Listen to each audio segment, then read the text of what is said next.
Hi, I'm Matt Goldman with Compass Real Estate, and these are the 5 most impactful projects that you should be doing to your house before getting it ready to sell.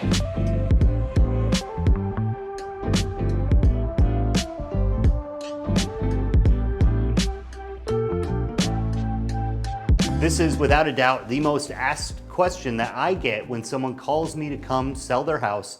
Matt, what are the things that we need to do to get the most return when we sell our home? I will tell you straight up right now, don't remodel your kitchen, don't remodel your bathroom. This is not the market for that. You're not going to see a significant return on those. Plus, a buyer is going to come in and say, I hate these colors, I'm going to redo the whole thing anyways. So what do we take a look at? There's a 5-point system that we go through in every house that we look at to see these 5 things. How can we change them? How can we upgrade them? Because they're the most impactful projects for getting the most return when we sell your house. We're going to go over those 5 right now.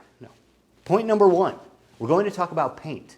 I know that this is really not a sexy topic, but paint on the walls is worth thousands of dollars and paint in the can is worth about 20. So when we're looking at relatively inexpensive projects, we're looking at paint, stripping damaged paint. We're looking at painting over things. We're looking at making it look fresh and clean. That's what we want. This is all about that first impression. And the first impression starts with the photos online. It's 2021.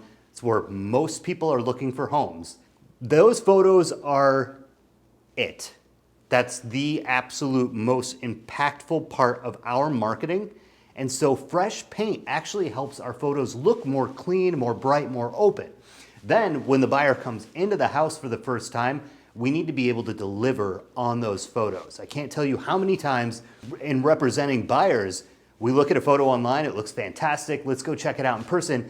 And that disappointment is what turns people away from buying it. The house could be perfectly lovely, but if it is unrepresented in the photos and you see it in real life and it is poor, well, that turns people away, even if it's a great house.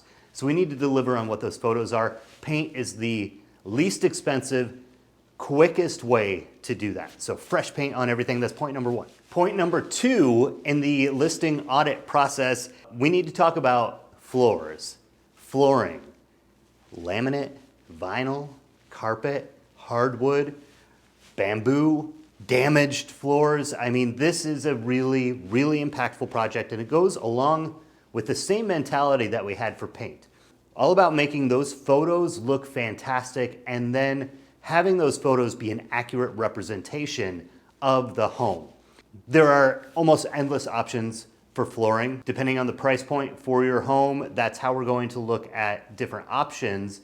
If you have $1 million plus home, we're not going to carpet the whole thing. We need to evaluate where your home is, what the value that we think it will be, and then make a decision on flooring based on that. It may be as simple as getting the carpets clean. It may be as simple as having the hardwood refinished. Flooring is a little bit more of a significant investment up front. However, $5,000, $6,000, $7,000 up front in flooring can equate to $25,000, possibly $30,000 down the line. This is a super impactful project. I highly recommend doing it. Number 3 in the 5-point listing audit process, we've heard it a million times. It is just one of the truest things that we have in real estate, and that is to declutter your home. Again, I feel like I'm leaning really heavily into those photos, but those photos are the first impression, and those photos are the tool and the invitation to people to bring them into your home. So if the photos look clean, bright, organized, it's going to seem, 1, of higher value to people, and 2, more inviting to them. So we want to declutter everything, remove papers, remove the magnets from your refrigerator, remove most everything from your kitchen counters. If nothing else, just for the photos. If you need to live in this home, people do understand that when they come into the house.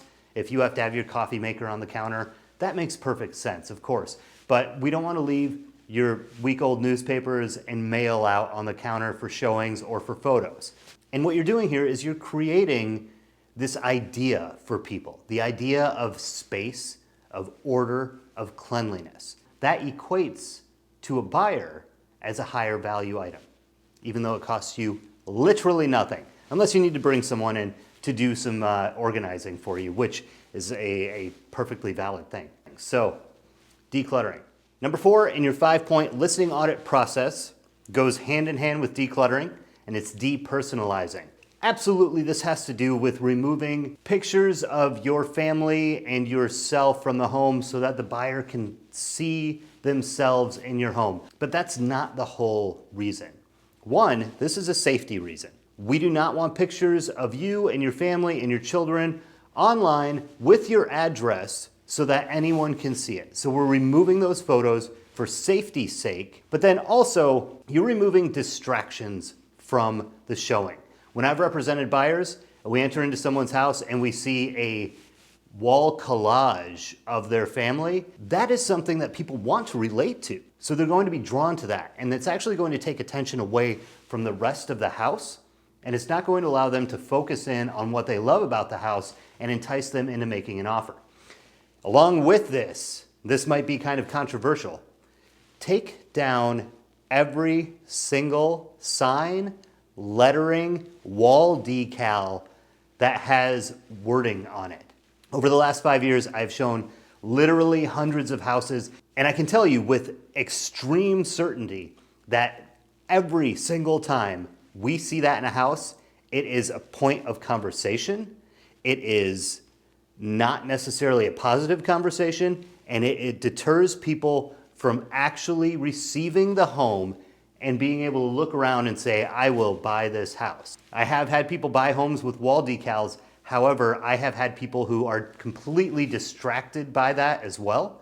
And if you want wall decals, you want words in your house that tell you when you're in the kitchen to eat, I understand that. It's a perfectly valid design choice. That's totally up to you. I'm not negating that in any way. I don't like that for when you're going to sell your home. You want to remove anything that's going to draw people's attention from the home itself, allowing them to see themselves live there. So, depersonalizing is number 4. And finally, number 5 in the 5-point listing audit process is design. And by design, I mean staging.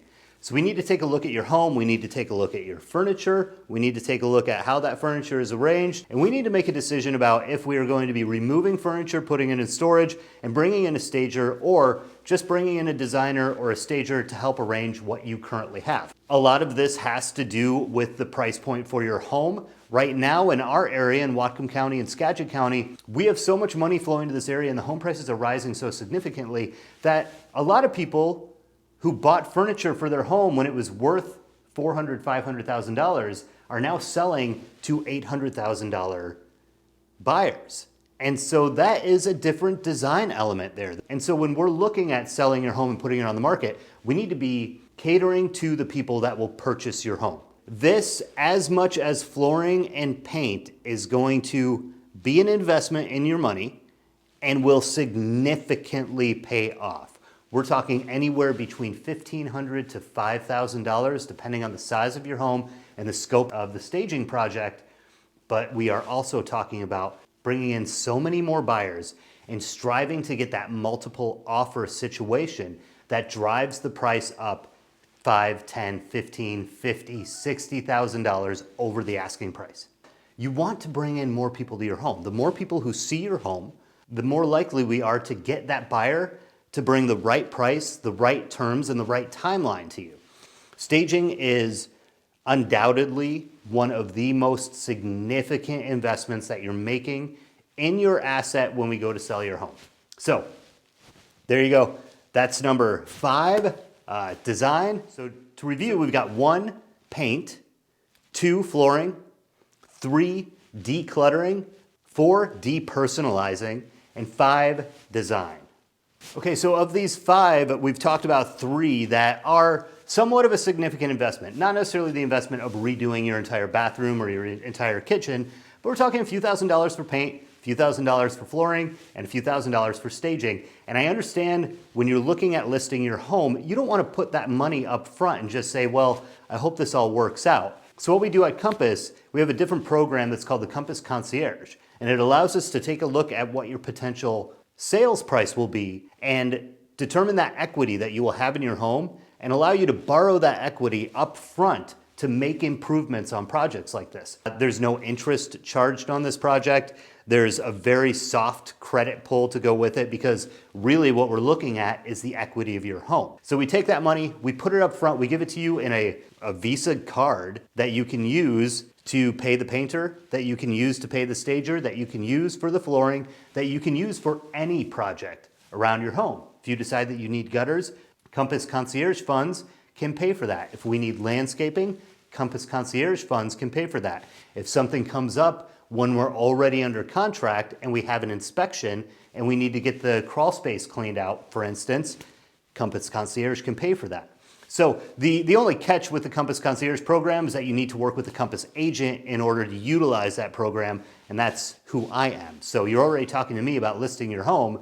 Now we just fill out the application for the Compass Concierge. We get you those funds up front. We do all the projects that I help you organize and schedule, and we put your home on the market and we sell it for more than we would have without doing these projects. I can tell you that for certain. If you have questions about Compass Concierge, I'm going to put a link in the description below. Again, I'm Matt Goldman with Compass Real Estate, and if you're looking to buy or sell a home in Western Washington, I'm the guy to help you do that. So in the link below, you'll also find a contact form for me, or you can just email me, matt.goldman@compass, or follow along on Instagram and DM me there, Matt Goldman Homes. Subscribe somewhere on here. There's gonna be a button, I bet. And thank you so much for watching. I will see you next time.